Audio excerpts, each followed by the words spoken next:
Succession planning is always difficult in any era. I think going forward, especially for a chief risk officer, you have to look for the skills that we're going to need going forward, not necessarily the ones that got me into this position itself.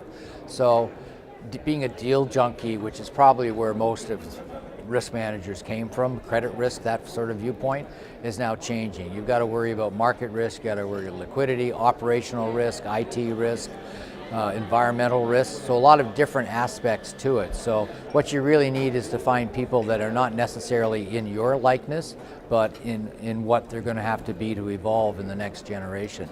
And most importantly, they have to be good managers, good leaders, because every CRO probably has a huge organization. I've got over 2,500 people, a budget over $150 million, so it's a leadership aspect. You have to have the top talent things, be a strong problem solver, be able to be a team leader, be customer focused. So those broad leadership traits have to apply no matter what role you're in.